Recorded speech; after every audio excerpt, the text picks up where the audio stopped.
session of basic electronics. In this video, I am going to discuss about bipolar junction transistor. So, bipolar junction transistor, in short, we refer it as BJT.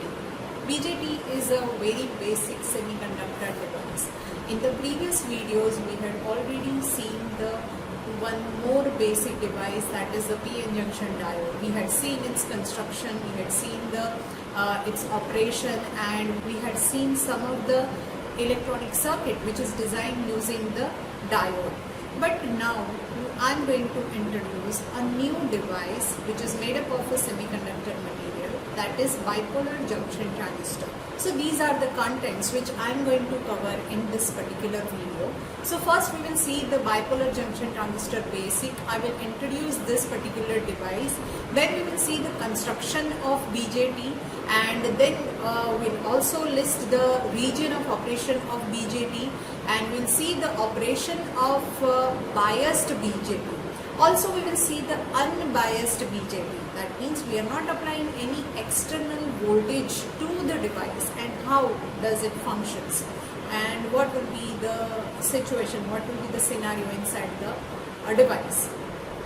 And at last we will see the transistor currents. So these are the contents I am going to cover in this particular video. So let us begin with the bipolar junction transistor.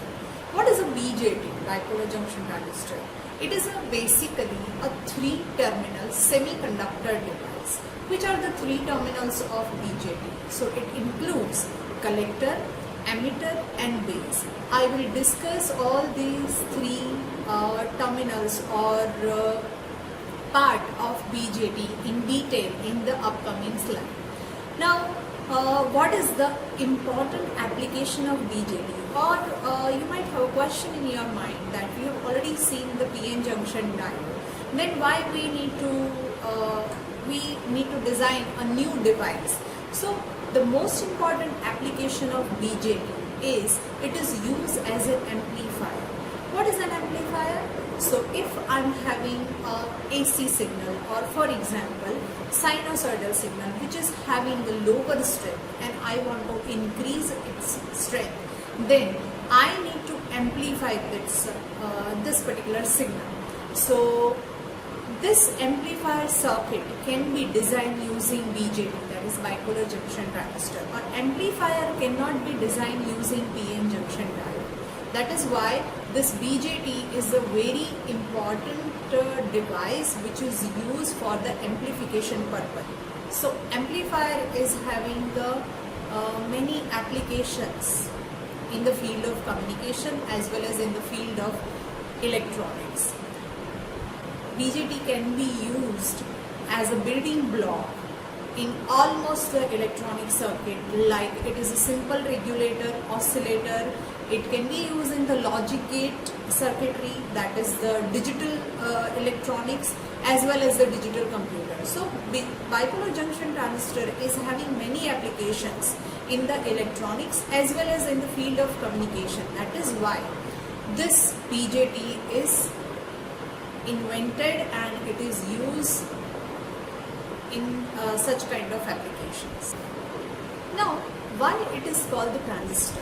The term transistor is basically derived from two words. One is the transfer and resistor.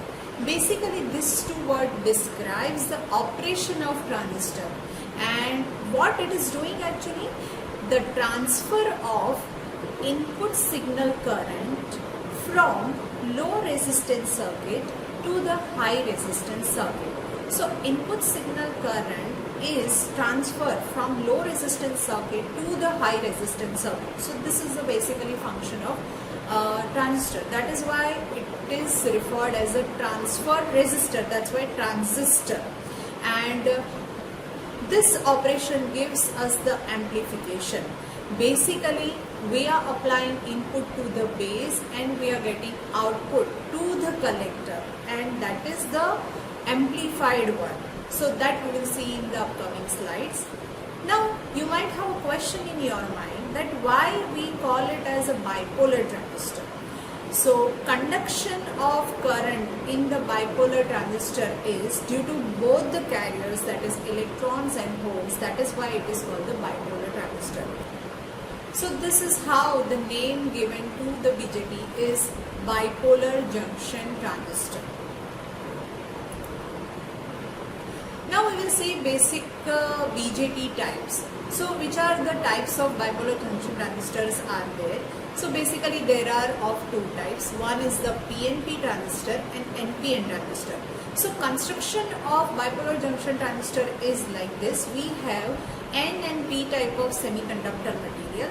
You can see in NPN transistor we have sandwiched the P type of semiconductor in between this N type of material, and then we are having this NPN. This is forming the transistor, and it is creating two junctions. That is, this one, this particular is the junction. So this terminal is referred as emitter, another terminal that is referred as a base, and one more is the collector. So emitter and base junction is shown over here, and collector and base junction is shown over here. And this is a symbolic representation of NPN transistor. You find this is a symbol and it has three terminals, that is the emitter, base and collector. And we are representing arrow onto the emitter terminal. And the direction of the arrow shows the current flow. Direction of current flow. That we will see in the upcoming slide. Now PNP transistor. This is PNP. In PNP transistor, you can see we have P-type material, and in between the N-type semiconductor material is sandwiched, and you will find over here two junctions are created. So one junction, this terminal is emitter, this terminal is base. That's why the junction which is over here, that is emitter and base, that is a base emitter junction, and one more junction, that is a collector base junction. So these junctions are represented with the JE, that is for the emitter junction, and JC for the collector junction.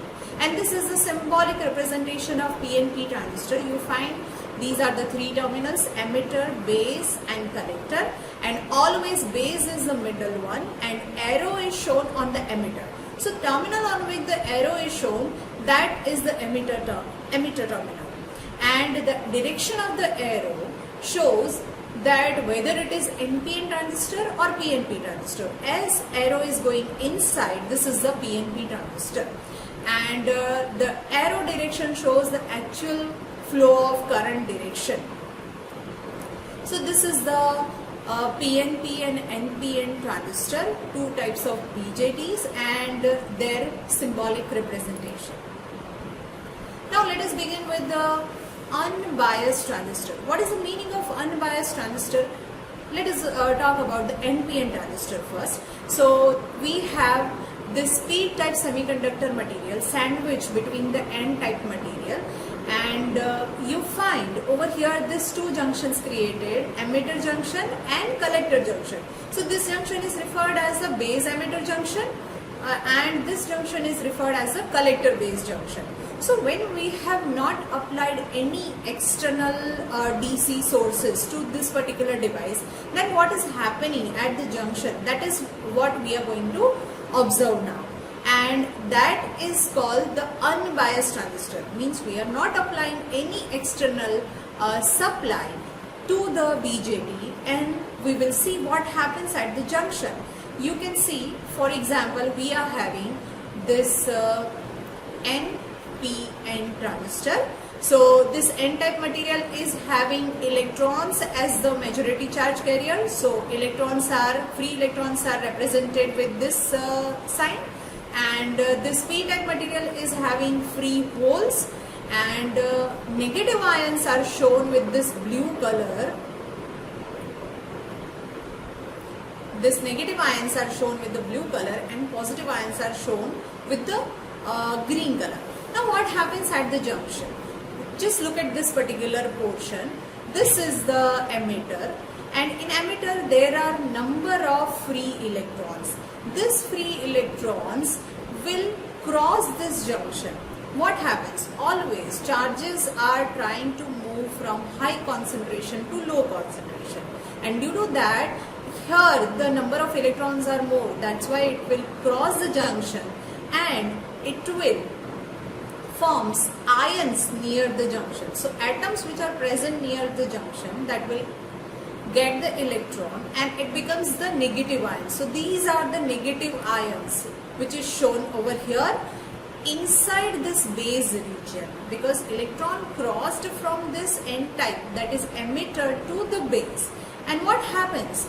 From the base, the free holes are crossing the junction, and near the junction the atoms present acquire the holes, and due to that it becomes the positive ions. So near the junction you will find some of the area where only ions are present, not free electrons. So you will see this depletion region is being generated near the junction, and this is, we are talking about the emitter base junction. The same thing will happen over here to the collector base junction. You will find the electrons which are present in n-type collector will cross this junction, and the atoms which are present in the base near the junction will acquire those electrons and becomes the negative ions. So you find the negative ions over here and you find the positive ions over here. So depletion region is created over here. So depletion region thickness is dependent on the concentration of charge carriers. So we know that these are the basic information about the BJT. So if we talk about area wise, then base is a thin, and emitter and collector both are larger.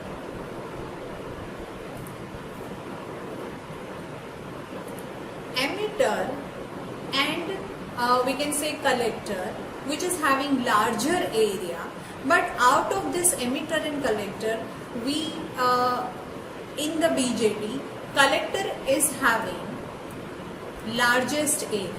So this is regarding the area of three part of BJT, that is base, emitter and collector. So collector is large in area as compared to the emitter, and base is thinnest or very small area of base is there.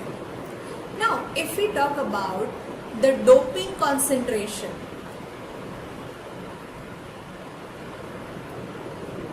then emitter is having highest doping, then we can say collector is having somewhat less doping than that of emitter, and base is having very lowest doping level. So this is about the doping concentration and the area of three part of BJT. So this you have to keep in mind. As we know that doping concentration in this emitter is very high, and due to that the electrons, free electrons in emitter is large amount. So more number of electrons will be crossing this junction. So the penetration of depletion region inside the base region is much more, because in base very small amount of holes are present, that is the free holes. So less amount of holes will be able to cross this particular junction, and that is why the penetration of this depletion region on emitter side as well as on the collector side will be less. So penetration of depletion region is more in the lightly doped region, and that is why you find over here at the emitter base junction, in the base the depletion region thickness is more, and in the collector base junction also in the base the depletion region thickness is more, or rather the penetration of depletion region is more as compared to the collector. So this is what happens when there is a unbiased transistor and no external voltage applied. Now we will see the biasing of transistor. What is the meaning of biasing of transistor? Biasing process is applying the external voltage to the transistor. Now, in which manner we are applying external voltage to the BJT? It can be operated depending on the applied voltage, external applied voltage. It can be operated in the three different regions, and these three different regions are the cutoff region, saturation region and active region. And you will find what happens to this both the junction, that is emitter based junction and collector based junction, when it is in all these three different operating region. So when BJT is in the cutoff region, both the junction, base emitter junction and collector base junction, both the junctions are reverse biased, and BJT can be operated as a, we can say, switch open. When it is biased in the active region, at that time emitter base junction is forward bias and collector base junction is reverse bias. So we are applying the external supply such that this emitter base junction will be forward bias and collector base junction is reverse bias. And in this particular region of operation, BJT is used as an amplifier. In the saturation region, both the junction, that is emitter base junction and collector base junction, both are forward bias. So we have to apply external supply, external biasing such that these two junctions get forward bias. And here in this particular region of operation, transistor is used as a switch closed. So these way we can apply the external supply to the BJT. So NPN transistor, we will normally bias in the active region and we will see its operation.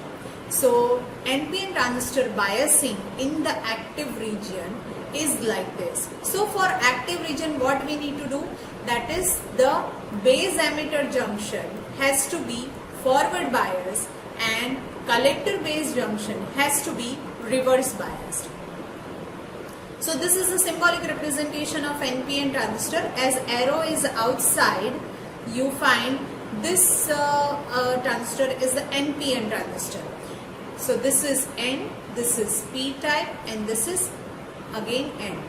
Now this is the collector base junction. So this particular junction is collector base junction. This has to be reverse bias, and that is why we have applied positive to the N side and negative to this particular side.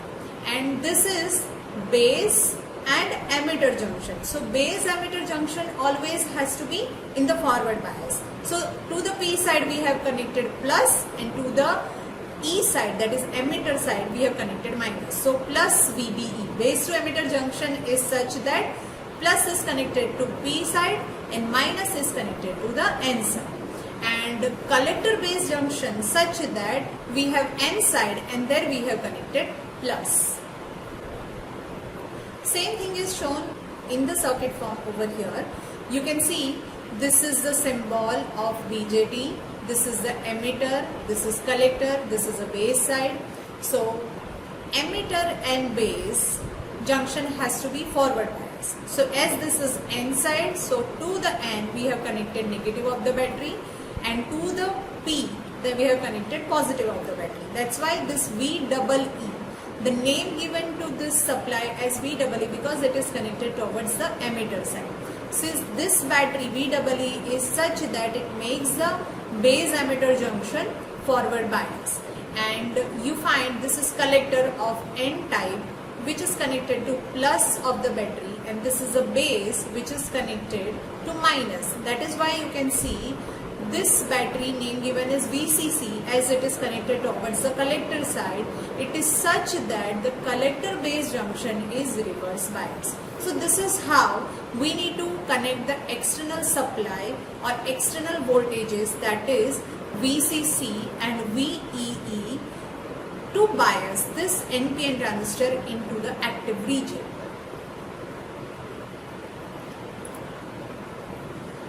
Now we will see PNP transistor biasing in the active region. So we are having this PNP transistor that you can find out from the arrow. As arrow is inside, we can say it is a PNP transistor. And and this is emitter terminal, as arrow is on this emitter terminal. This is base and this is a collector. So emitter, which is of P type, is connected to positive terminal of the battery, and base of N type is connected to the negative terminal of the battery. And this collector of P type is connected to negative terminal of the battery, and N is connected to plus. That's why this CB junction is reverse bias and this emitter base junction is forward bias. So this is the circuit diagram for PNP transistor biased in the active region. Again, for the PNP transistor also the same thing. Emitter base junction has to be in the forward bias and collector base junction has to be in the reverse bias. Now we will see operation of NPN transistor. We have biased the NPN transistor such that it is in the active region. What is the meaning of active region? This base emitter junction is forward bias and collector base junction is reverse bias. So that you can see over here, we have connected NPN transistor that you will find this NPN transistor is there, and this N type of emitter is connected to minus of the battery and P type base is connected to plus of the battery. That's why this emitter base junction is forward bias, and N type of collector is connected to positive battery, and P type base is connected to negative terminal of the battery. That's why CD junction is reverse biased. Now we have kept over here two resistors, that is RC and RE. These are the current limiting resistor which is connected to the battery. Now this emitter base junction is basically a forward bias. So when it is when we have applied small amount of voltage, what happens? The depletion region which was created when transistor was unbiased, that will start reducing, and once we are applying the voltage, external voltage, which is equal to the potential barrier at this particular junction, this depletion region will get nullified. So as we increase this VEE, we will find that this depletion region will vanish. And at the collector base junction, we have applied the reverse bias. That is why as we are increasing this VCC, this depletion region thickness will get increased. So this is what happening. So small amount of battery is applied over here. That is why we have shown this depletion region. But as we are increasing this VEE, then this depletion region will get vanish at last. So this is how we have biased the NPN transistor in the active region. So for that, BE junction forward bias and CV junction is reverse biased. Now we will see actual operation, or actually how the flow of electrons and holes will take place inside the bipolar junction transistor. First step, that is the first what happens when we have applied external voltages. Now we have applied the VEE sufficient such that the depletion region which is generated at the base emitter junction is being vanished. So this VEE is greater than the potential difference generated at the junction when it is unbiased, right? So this is forward bias junction, that is the base emitter junction, and this is emitter is of N type, so it is having electrons, free electrons, and as emitter is highly doped, the number of free electrons are much more.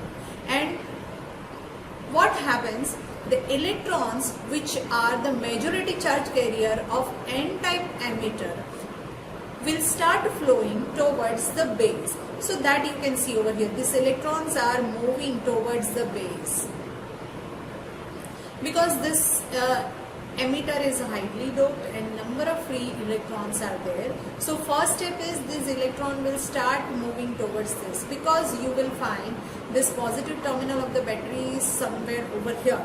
So this electron will cross this junction and some of the electrons will get recombined with the holes present in the base region. But we know that base is very thin, as well as, that means the area of base is small, as well as the doping concentration of the base is also very small. So the free holes, the number of free holes in the base is very small.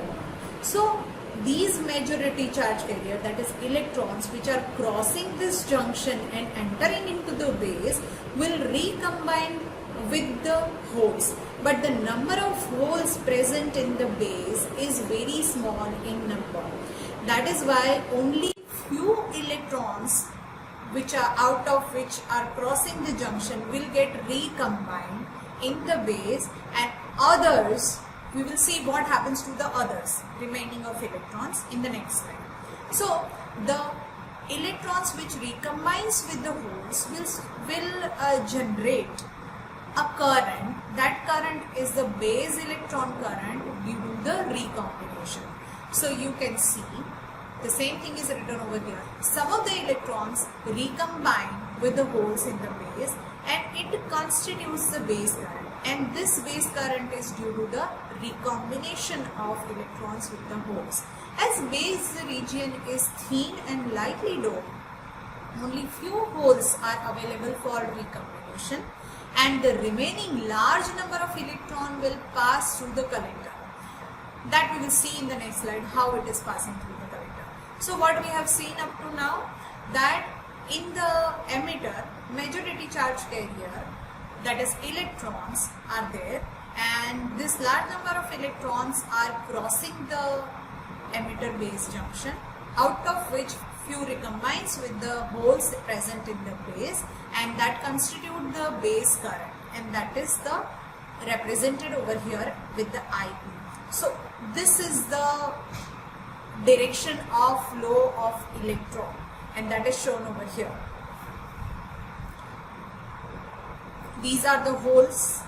Green color is shown with the holes. Now we will see what happens after. We had seen in the previous slide that the electrons, which is majority charge carrier of n-type material, that is of emitter, is crossing this junction.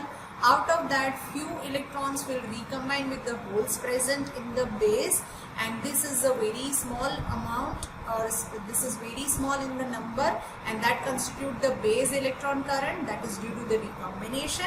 And what happens to the rest of the electrons? So we know that as this collector base junction is reverse biased, we have this depletion region present over here.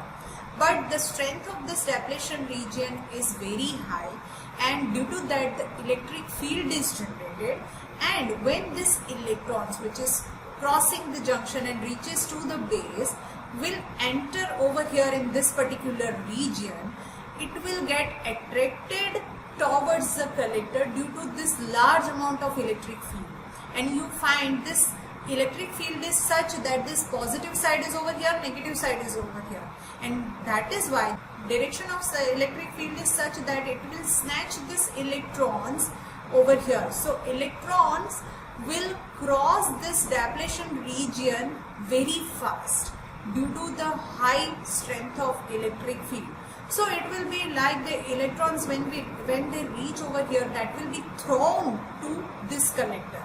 So all the electrons, when it reaches to this particular area, due to the electric field, all the electrons will be thrown somewhere over here, and this is how this electron will cross this depletion region due to the high electric field, and all are fault over here.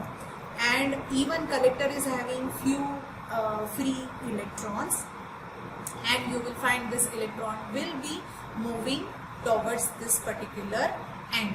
So this is how the flow of electron is there, and electron will be passing through this terminal, and towards the positive terminal of the battery it will get attracted. So this is due to the electric field which is generated due to the depletion region. Electrons can cross the collector base junction from base to collector, and it forms the collector electron current that you can see over here, and it is attracted towards the positive terminal of this VCC battery. This is the collector electron current, this is the base electron current, and this is the emitter electron current. So this is the flow of direction of electron present over here, and the conventional current will be flowing in the opposite side, because we know that conventional current flow direction is opposite to the flow of electrons. That's why. Now we will see the direction of the current in the NPN transistor. You can see over here we have shown the NPN transistor. This is the emitter terminal, base terminal, collector terminal. Collector terminal is larger in the area, and emitter is having somewhat less area than that of the collector, and base is thin. You can see the N-type emitter is having large number of electrons. These electrons are moving from emitter to base. Some of them recombine with the holes present and it forms the current that is shown over here. So that is a base electron current due to recombination, and the rest of the electrons are crossing this reverse bias collector base junction due to the high electric field generated due to this depletion region present, and electrons will be moving towards this side. So this is the collector electron current, and this is the emitter electron current, and the conventional current flow direction is in the opposite of the flow of electron, that is shown over here. So if we see this is IE and this is IB, then IE is equal to IB plus IC. So electrons are emitted from the emitter and it is being collected to the collector. That's why the name given is the emitter and collector. So this is the operation of NPN transistor as well as the transistor current in this NPN transistor. Now we will see the operation of PNP transistor in brief, and we will see the transistor current. So this is a PNP transistor, P-type emitter, N-type base and P-type collector. So P-type emitter is having holes as the majority charge carrier, and we have connected this external biasing such that this emitter base junction is forward bias. So on the P side we have connected plus of the battery, on N side we have connected minus of the battery, and the collector base junction has to be in the reverse bias. So on P side we have connected minus of the battery, and on N side we have connected plus of the battery. So we have biased this PNP transistor into the active region, and now we will see how the movement of free carriers takes place in this. Because P-type emitter is having holes as a majority charge carrier, these holes are crossing this junction and that will recombine with the some of the electrons present into the base. It constitutes some of the current which is shown over here, and rest of the holes will cross this junction due to the electric field generated at the collector base junction due to the depletion region, right? That is why the name given is holes emitted from the here. That's why name given is emitter, and holes are collected over here. That's why name given is the collector. And you can see this is the direction of flow of holes. So holes are moving in this particular direction.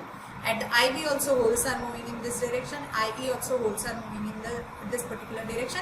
That's why the direction of the conventional current is in the direction of flow of holes. That's why it is shown over here. And the total current IE, that is the emitter current, is equal to summation of IB plus IC. So total number of carriers are moving from the emitter. Out of that, some are recombining at the base and it constitutes the base current, and rest is constituting the collector current. So we can say this IE is equal to IB plus IC. This is how the currents in the PNP transistors are shown, and this is how the operation of PNP transistor takes place in the active region.